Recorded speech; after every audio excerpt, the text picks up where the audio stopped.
One of the biggest problems for educators today is how to communicate with the outside world what their day-to-day looks like.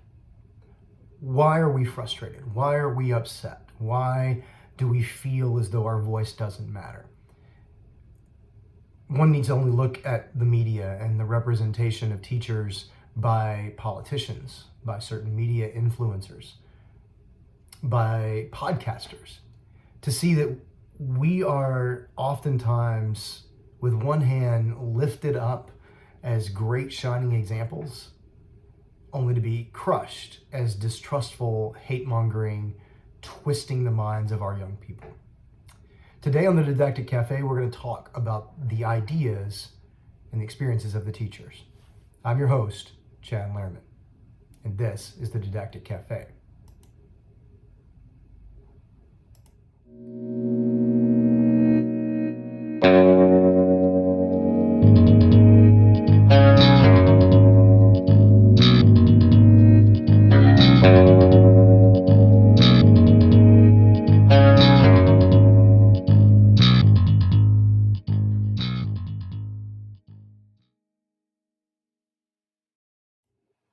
So when I first heard the stories of the lesson plans due by June 30th of the year before school starts, I thought it was a joke. I thought people were making this up, that there was no way this was a possibility.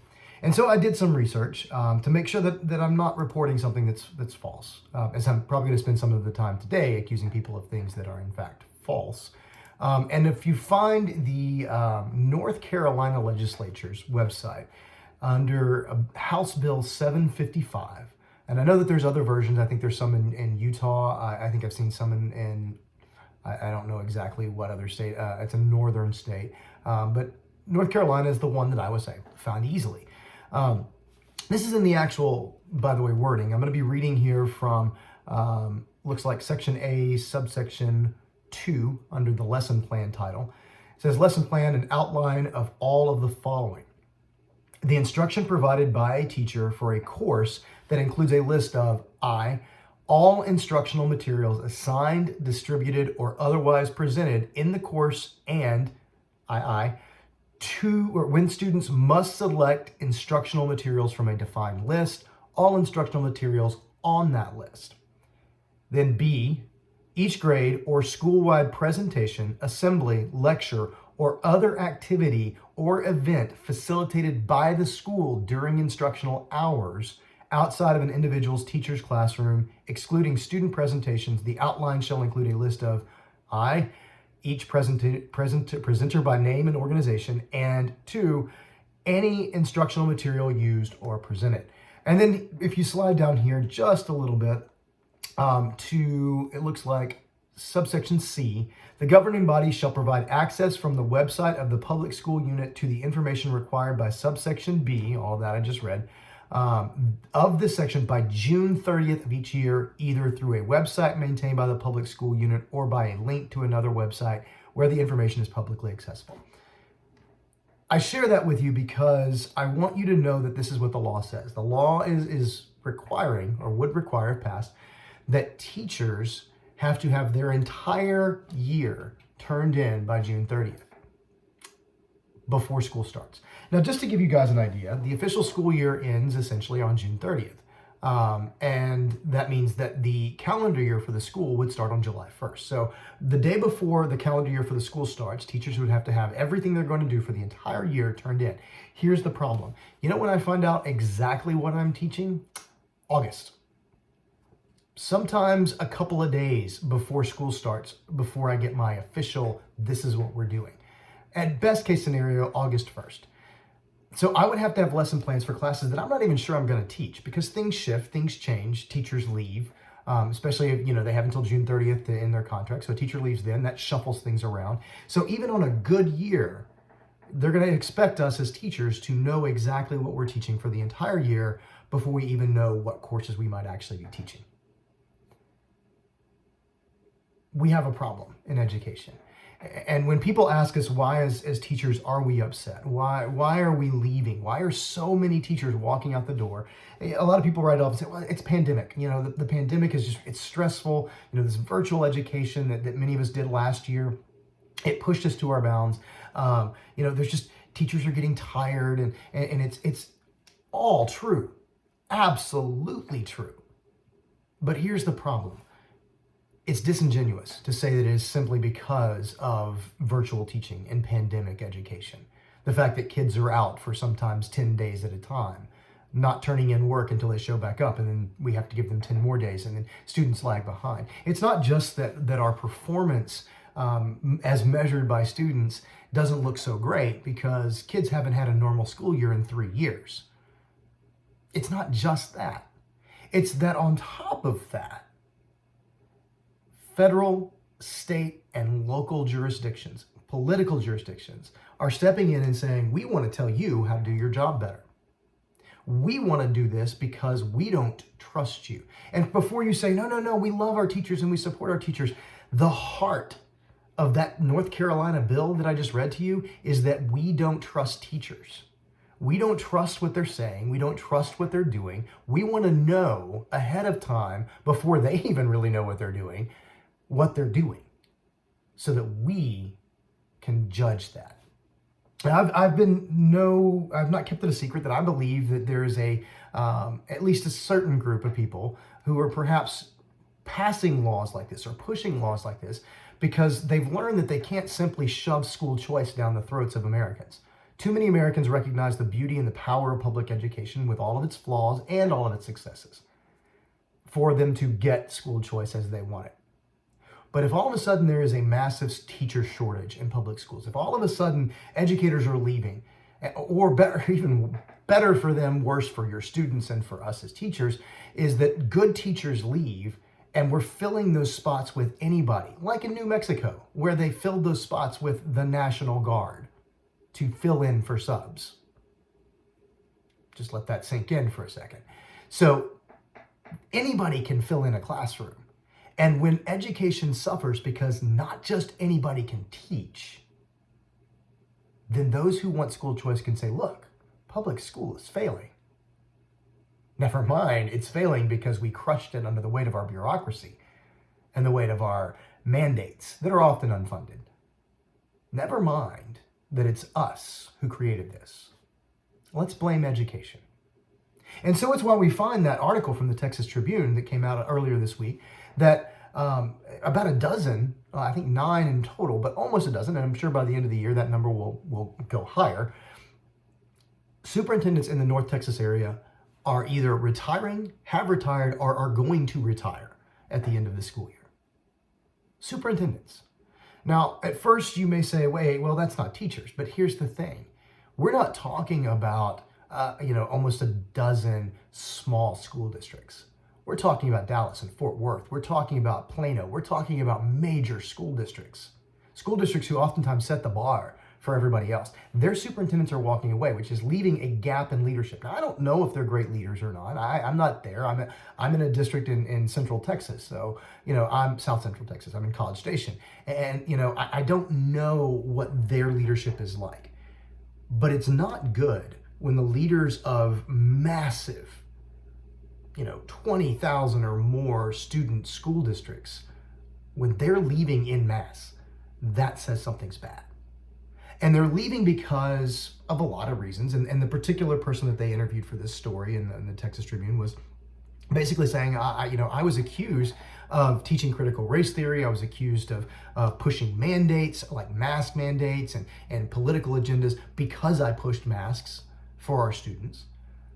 And I can't do it anymore. She is one of those who speaks out. Some of them didn't respond to the interview. Some of them didn't give their reasoning. But the fact is that I bet if you dig down, teachers are tired of being vilified for trying to do what's best for their kids. And I'm the first to say that that phrase is far overused. I've heard administrators tell me, hey, we're going to do this because it's what's best for kids as a way to get us to do things that we don't want to do. But the truth is that many educators are, in fact, trying to do what's best for kids. We asked kids to put on masks because at that time, the transmission rate, there was no vaccine. There was nothing out there to protect us from it. We were trying to protect our kids and ourselves. okay?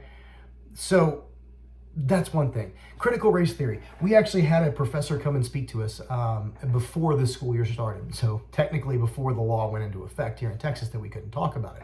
And this professor has studied, I actually had this professor when I was in college, and so it's kind of a fun thing to catch up with him.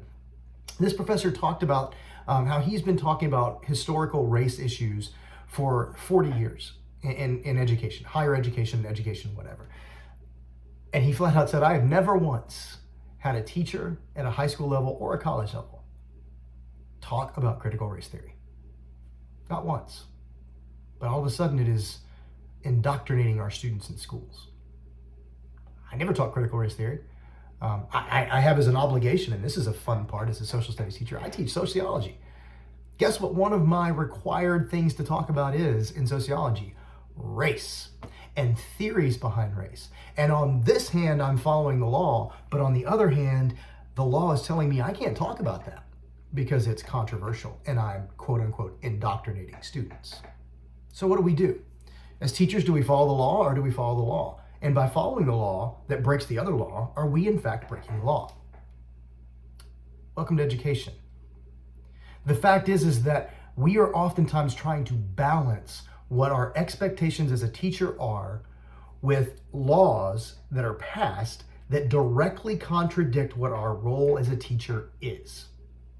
Because the people who are passing those laws don't sit in classrooms. The people who are passing those laws don't send their kids to our classrooms. And in many cases, those people who are passing those laws have never been in a public school classroom, but they know it's best for public school kids. When you ask why teachers are leaving, we don't want to be told that our lesson plans are due before the school year starts. We don't want to be told that we are indoctrinating kids, that we are trying to shape their minds.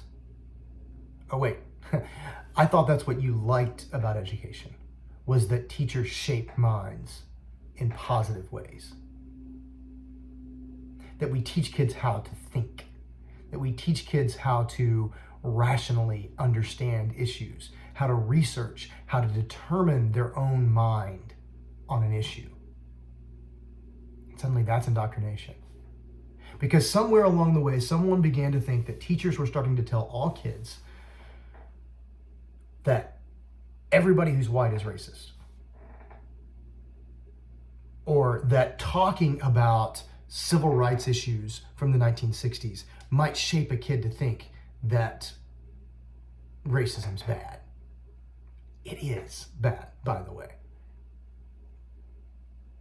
That talking about things in books that are spreading our minds, that are challenging us, might not be okay. Which leads me to another one of my favorite things, is that I looked at a recent list on NBC News of books, 40 books that are being potentially banned in Texas, my home state.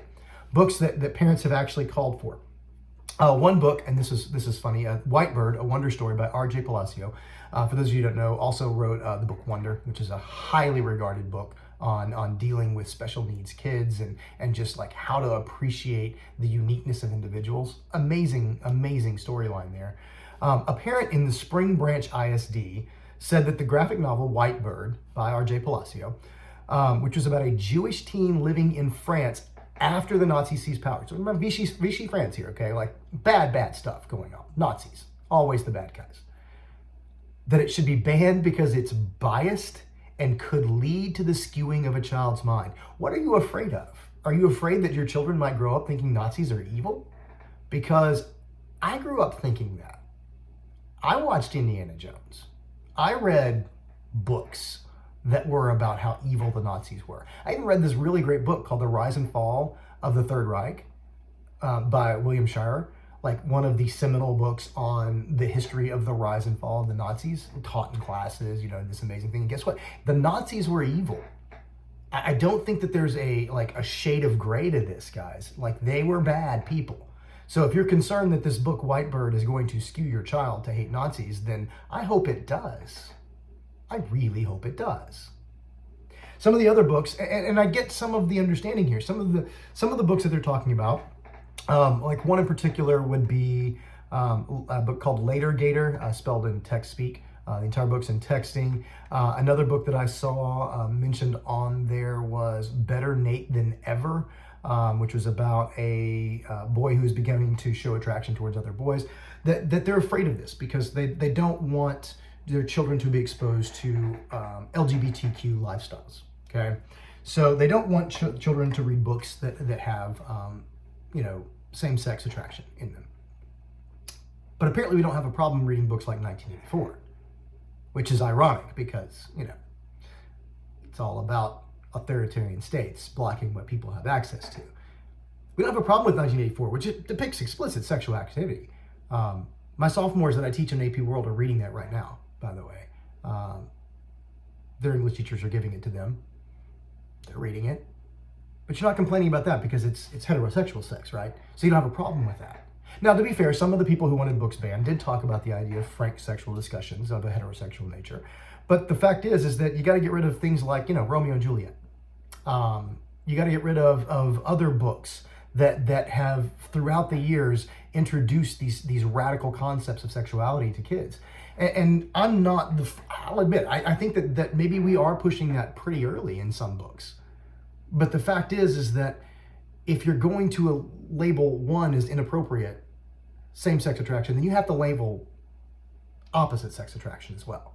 We have to be fair and balanced on this. But that's not what the book banners want.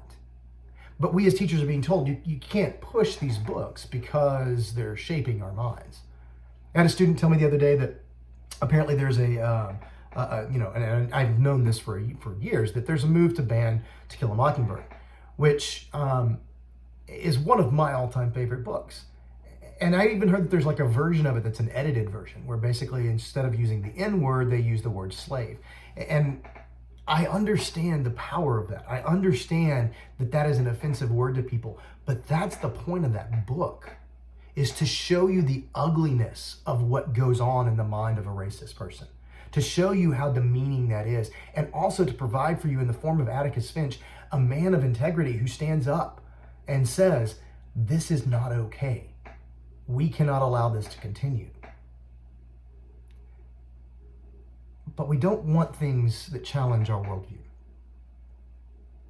We don't want to indoctrinate our children into things that we don't agree with.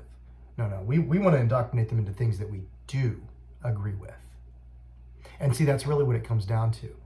It's not that we fear our teachers are indoctrinating our kids. It's we fear that they're not indoctrinating them the way we want them indoctrinated. As teachers, we're tired of being vilified. We are tired of being told that we are warping the minds of young children. I'm going to be the first to admit there are teachers who do this. There are teachers who push their political agenda, their religious agenda. They exist. They're out there. To deny that would be disingenuous. But for every teacher who does that, there are those who work really, really hard to get their kids to think about themselves and to think for themselves. I make it a game. I tell my kids, look, I'm not telling you what my political beliefs are. If you really want to know what I believe politically, when you graduate and you walk across the stage, ask me. But until that time, my goal is to provide a balanced view of all sides of the issues so that you have no idea where I'm coming from. And that's what we do. I'm not unique in that. So many teachers who have to teach these issues in history of racism because it happened and it's there, of sexism, of violence and of genocide and of judgment and all these horrible things. We teach both sides, and we want the children to make up their own mind. And we are there when their minds begin to be made up and they begin to believe false narratives that are far easier to access than most of the books that these people want banned. We have to fix that. When podcasters who get tens of millions of views can belligerently state false facts and then just do, oh, my bad, sorry, I won't do it anymore, and they get a pass. But a teacher teaches To Kill a Mockingbird and is called a mind-warping, critical race theorist, socialist, whatever you want to label a teacher as being, because they tried to get kids to read a book that challenged their worldview. So why are teachers tired? Why are we upset? Well, imagine if you worked a job where every day somebody came in and said, you're not doing it right. And when you ask them, well, how do you know? They say, well, because I just do. Because I buy burgers from you. Because I ride your bus. Because I watched Law and Order on TV. And I just know as a lawyer, you're not doing it right. Because Joe Rogan or Lieutenant Governor of Texas decided to say, no, they're not doing it right. I believe them. Well, have you ever seen me do my job? I don't need to. I just know you're doing it wrong. That's why teachers are tired. Every career field has people who do the job wrong. Everyone does. There are bad teachers. There are bad schools. But there are far fewer of them than everybody who dislikes public schools would have you believe. You talk about mismanagement in schools? Okay. Look at private schools who have embezzlement, crazy embezzlement. Look at schools that are charter schools who are always just a couple of years from bankruptcy until the government and the people who support school choice steps in and gives them a bailout. All the while, they're not monitored for their test scores the same way that public schools are. Yeah. Your charter schools that are these champions of your school choice mentality, they're not having to pass their STAR tests in the same manner. The same weight's not held over them that it is in public schools. Oh, and by the way, your charter schools, when a kid misbehaves, they can kick them out. Guess where they go? They go to us. Hey, you know what? Charter schools can't handle that special needs kid, that kid who has special ed requirements. Guess what? They can kick a kid out. That kid can be sent back to where? Oh yeah, public schools. It's not really school choice, guys. It's school choice for those who have privilege and the ability to do that. Oh, sorry, I said privilege. I'm not allowed to say that, by the way, as a teacher. I can't talk about privilege because it's this systemic racism idea, and that's part of critical race theory. So I'm not allowed to mention that. So, my bad.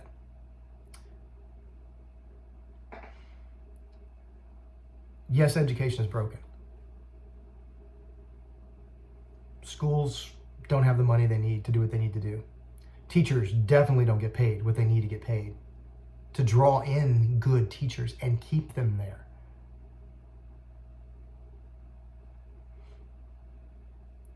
But schools aren't broken because teachers are trying to corrupt your kids. Schools aren't broken because teachers don't do good enough planning. Schools aren't broken because teachers are just putting in the motions. Because believe me, there are much easier jobs that can be done where you just go through the motions and make better money. We're not here because of that. We're here because we want to make a difference.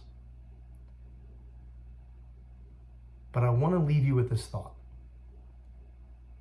What happens when the last good teacher leaves? What happens when that teacher who has made a difference for hundreds of kids, has been the difference between kids going into gangs and a life of crime and falling in love with literature or falling in love with chemistry or falling in love with math or social studies? What happens when the last good teacher who took kids who were trying to be problem kids, who were always causing issues in school, and realized that they had a voice that needed to be heard, and refined that voice and made a kid into a leader that saved other kids? What happens when those teachers leave? What happens when public school has just bodies to fill the spots? Do you think that's going to improve our educational standing in the world? Do you think that those teachers that you've run off are going to go to private schools? Going to go to charter schools? No, they're not. Some will. But you're running off the teachers who care. You're running off the teachers who've invested their lives in getting kids to understand how to think. Not what to think, how to think. It's the greatest gift we as teachers have to give. And it seems as though our politicians don't want us to give that gift anymore. That's why we're leaving. That's why many are walking out the door with tears in their eyes, broken hearts, saying goodbye to students that they dearly love, not because they want to, but because they finally reach the point where they realize no one cares. They talk a good game, but at the end of the day, an agenda is more important than a good educator. This has been the Didactic Cafe, and I'm your host, Chad Lerman.